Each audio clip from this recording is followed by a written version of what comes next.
I'm Megan Dean, and welcome to today's news conference with NASA astronaut Frank Rubio. Frank is scheduled to launch to the International Space Station Wednesday, September 21st, aboard the Soyuz MS-22 spacecraft from the Baikonur Cosmodrome in Kazakhstan, along with Roscosmos cosmonauts Sergei Prokopyev and Dmitry Petelin. He will be a flight engineer and member of the Expedition 68 station crew. Frank is from Miami, Florida, and is a board-certified family physician and flight surgeon. This will be his first space flight. I'm going to hand it over to Frank for opening remarks, and then we'll take questions from the media. For media on the phone, please press star 1 to ask a question and star 2 to withdraw a question if it's already been asked. You can ask questions on social media using the hashtag AskNASA. Frank, how are you feeling about your upcoming mission? Hey, Megan, good morning. You know what? We feel great. We feel ready. It's truly an honor to represent our nation, the NASA team, and the astronaut office on this mission. I'm really excited to be flying with Crew 4 for only a couple of weeks, unfortunately. Crew 5 for the vast majority of it. They are a fantastic crew, and I'm looking forward to becoming a part of their team as we tackle the ISS together. And of course, it's been an honor to be a part of Soyuz 68 and all that this mission represents. So we've had incredible training teams. We feel fully ready to go, and we're excited about the mission. Perfect. Okay, we'll take some questions from the media. Again, if you have a question, please press star 1 to ask a question. Let's start with Bill Harwood with the CBS News. Well, good afternoon, good morning, good evening, whatever it is where you are. I guess I was just wondering, how has the training gone? How are your relations and NASA's relations with Russia these days? That's a standard question as things have evolved. And can you explain in layman's terms how important it is to have this seat swap arrangement where an American or a NASA or a partner astronaut launches on Soyuz and a cosmonaut launches on Crew Dragon or Boeing Starliner? How important is that? Thank you. Sure. Hey, good afternoon for me, Bill, and good morning to you. Thanks for making the time. Yeah, it's I think it's an incredibly important mission. Our partnership between NASA and Roscosmos has been ongoing for a long time, and it's really been a good and strong relationship. And I think this crew swap really represents the ongoing effort of tremendous teams on both sides and amazing people that make this happen. I think it's important when we're at moments of possible tension elsewhere, that human spaceflight and exploration, something that we're both agencies are incredibly passionate about, that remains a form of diplomacy and partnership where we can find common ground and keep achieving great things together. I think it's been an ongoing relationship for many, many years, and we hope to keep it going for many more. All right, we'll take a question from Marvin Marshall with the Nighttime News Space Report. Hi, thank you so much for taking my question. It's a pleasure to meet you, Frank. My name is Marvin Marshall from the Nighttime News Space Report here on Twitch.tv. I hope you're having a wonderful day today. It's a pleasure to be able to talk with you before your first space flight ever. Now, what type of high G-force training do you go through to get your body ready for a ride on the Soyuz? Thank you. Hey, Marvin. Yeah, it's great to meet you also. It is, again, just incredible the opportunities we have in this program and the training we get.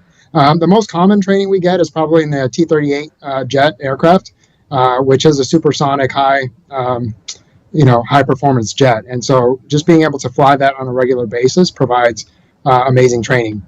We also conduct training in American and actually, because I'm assigned to the Soyuz, I've had a chance to train in Russian centrifuges. And those obviously provide probably the most realistic training in the sense that they can dial it down to exactly the type of forces that you'll be feeling during your mission profile. And you just kind of go through the entire profile, and it creates a level of comfort that's great having that before we go into our mission. All right, we'll take a question from Mark Currow with Aviation Week and Space Technology. Good morning, and thank you very much. What's some of the science and technology research you're looking forward to, and perhaps there's some other activities, spacewalks, that you're looking forward to participating in? Yeah, good morning. Again, I think we're all super excited about the entire mission. We've spent a ton of time training for EVAs or spacewalks. So I think all of us are excited to hopefully participate in those. There's some really neat biological experiments that I look forward to, obviously, because of my background. Biofabrication experiment will be up there, which, again, the possibilities that represents, right, of possibly being able to produce human organs, which would just be phenomenal in our capability to deal with human disease back here on Earth. Those type of things, are just sometimes they're almost mind-blowing when you think about it, right? And the fact that we get to participate in a small way, but a significant way in helping to make those a reality is truly exciting. All right, we'll take the next question from Marcia Smith with Space Policy Online. Thanks so much for taking my call. I'm wondering if the COVID pre-launch protocols have changed any. What is the COVID situation there in Russia and at Baikonur? Do you still have to go down? Is it 3 weeks in advance or something and be quarantined? What is the situation there? Hey, Marcia. Yeah, that's a great question because it's a very real thing for all of us. And the medical team that supports us, again, just does a tremendous job. They've kept amazing protocols in place that keep us all healthy. And yes, we were going to quarantine. That actually hasn't changed much. We've always had a quarantine period because we want to keep the ISS as safe as possible. And so we'll enter that quarantine period as per normal protocol. And I think we all feel really great about the team that's supporting us and the fact that they're going to keep us safe, keep the crew on station safe, and safely return us to Earth. All right, we'll take a question from Bill Harwood with CBS News. One more from me, if you don't mind. I'm curious how your Russian crewmates have accepted you, how you guys have blended together, and can you tell me or tell us a little bit about each one, what kind of guys they are and how you guys get along? Thanks. Yeah, Bill, thanks for that question, because I think it is important to point out, we all get along great is really the bottom line. They've become good friends of mine. Sergey is a former Russian Air Force pilot. Dmitry is an engineer. But more importantly, they've gotten to know my family. I've gotten to know their families. We all have very similar priorities in the fact that I think family comes first. And then our main focus is to make this mission happen as safely and productively as possible to ensure that we get everything that's been tasked to us done. So, it's great. We've gotten to hang out quite a bit. I always say that no matter where we're from, if more people just got to know each other, I think we'd be very pleasantly surprised at the commonalities that we have and how well we can get along together. Okay, we'll take another question from Marvin Marshall with Nighttime News Space Report. Oh, hey, Bill, if you want to actually go, feel free to, continue on there. Sorry.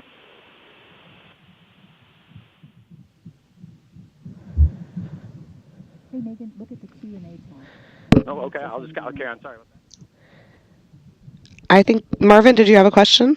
Twitch, we appreciate you, taking another question. What are some of the, food items or meals that you have chosen to, eat before launch, and then, if you had the opportunity to bring up with you? Thank you. Yeah. Hey, Marvin. Again, that's a question that hits really close to home. We will get a chance to pick kind of our menu once we're down in Baikonur Cosmodrome. We haven't done that yet, so I actually don't know what I will be selecting. But I'm excited at the fact that we get some really nice meals down there. As far as on station, a lot of my meals will actually be part of an experiment where we're looking at, hey, how does a healthier diet affect your performance in space? And so to that degree, I don't get to choose quite as many things as we normally might, but it actually has some really great food, lots of omega-3s, lots of foods that are high in vitamin. And so I'm excited about being part of that experiment. I'm excited about the food that we'll eat up there. The good thing about being an Army astronaut is that I'm used to eating, MREs quite a bit from being out in the field. And so I think that's prepared me well for my 6 months on station. Absolutely. All right, let's take a question from Jeff Faust with Space News. Hello. I know that this particular flight required getting the integrated crew agreement signed, which only took place a little over a month ago. I'm curious, during your training, were you following that? Was there any sort of nervousness about whether that agreement would be completed in time to allow you to fly in September? Thanks. Yeah, hey, Jeff. We definitely were following it, obviously, because it affected us directly. I don't know that I was ever nervous about it. I had confidence in the team that it would happen. But at the same time, there was a confidence of knowing that, hey, if it happened, we would be ready. If it didn't, there was going to be other opportunities. And obviously, I'm incredibly excited about the fact that it did happen. But yeah, no nervousness about it. All right, we'll go over to a question from social media. If you have a question on social media, you can ask using hashtag AskNASA. So for Mark on Twitter, what do the final weeks look like leading up to your launch? Yeah, Mark, it's really busy. Here in Russia, we'll spend the last couple of weeks doing simulations, primarily in the Soyuz, but also on the Russian segment of the International Space Station. And then we'll have final exams on that. And those are all-day events where you take kind of a day full of normal things and also possible emergencies that could happen, and just make sure that our training is ready to go. Once we pass those, we'll head down to Baikonur. We'll continue to train for our mission, and then just transition to quarantine and just kind of spend more time as a crew together, continue to bond. And hopefully get to see our families a lot, during the last week or so. Unfortunately, during quarantine, that can be limited exposure to family, but we will get to hopefully see them. And then we launch. So it is super busy, actually, so busy that in a good way, it kind of keeps you from focusing too much on anything but the training and the things you need to do. All right, a couple more questions on the phone. Marcia Smith with Space Policy Online. Thanks for letting me ask a second question. So today, of course, is the flight readiness review for the Artemis 1 mission, and if all goes according to plan, it's going to launch next Monday. Where will you be?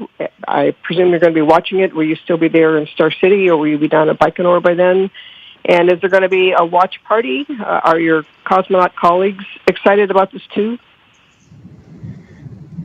Yeah, Marcia, I think we all are, right? At our core, we're all space explorers primarily. And I think this kind of thing just, if it doesn't get you excited, I don't know what does. But I don't know that we will have a launch party. Like I said, unfortunately, for me, next week is finals week. And so we'll be pretty deep into our preparation for that.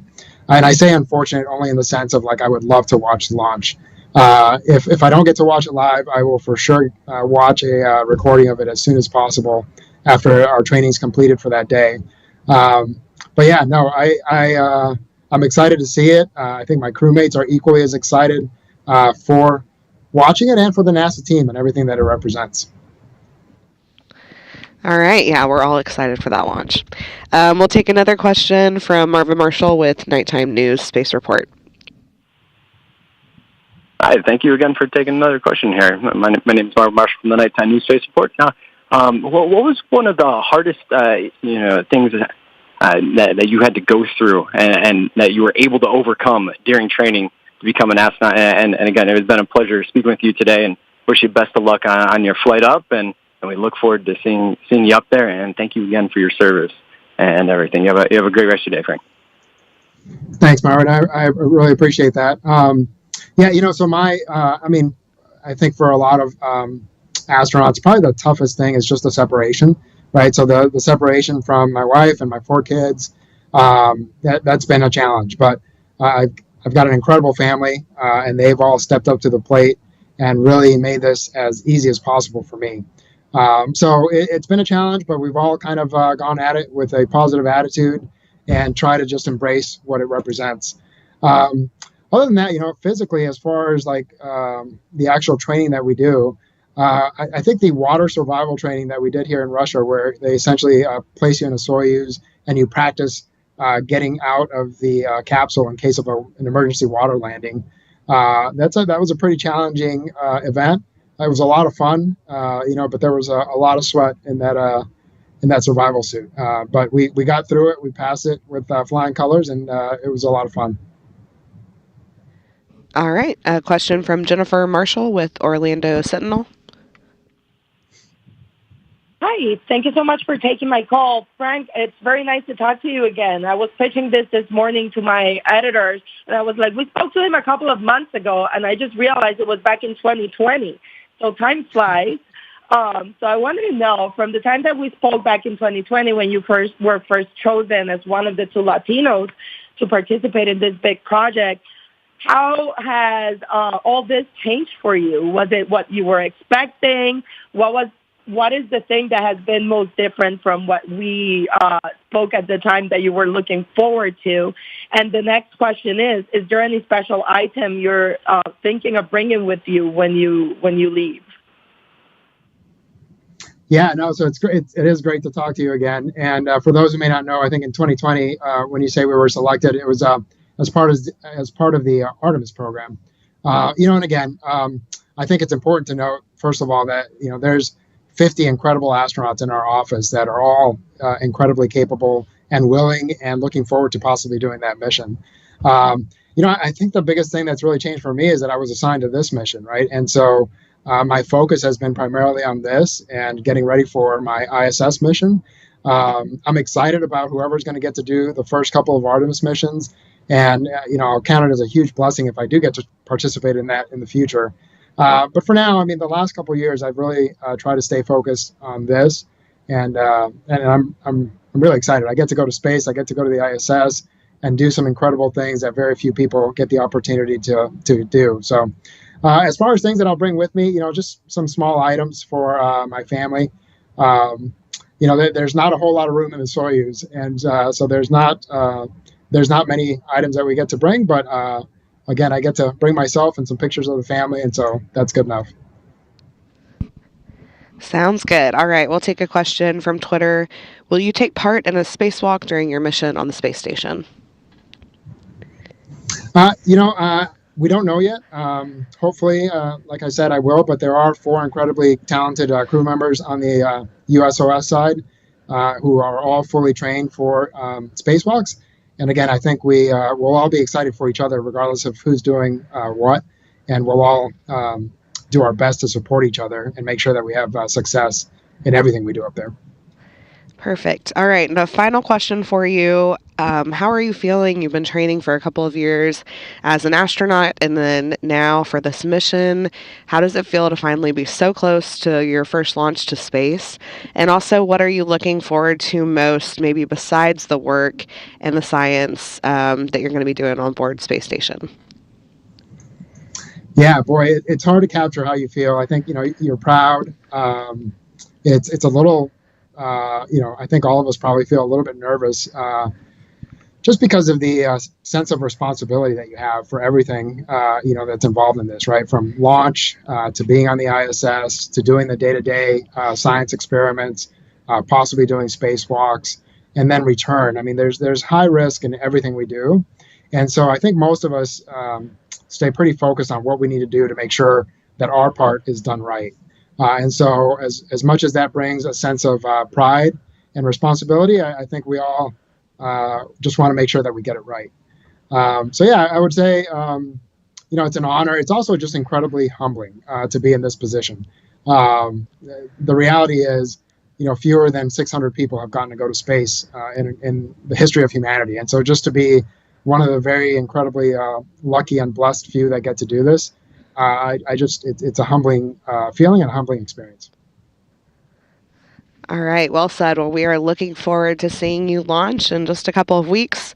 And we'll wrap up for today. Thank you so much for taking the time and answering these questions, especially in your busy few weeks before launch. And everyone, please watch Frank and his crew launch live online at nasa.gov, on NASA TV or on the NASA app, or follow NASA on social media for all of the updates during his mission. Best of luck on your upcoming mission. Thanks for joining us, everyone. Thanks, Megan. Thanks, everybody.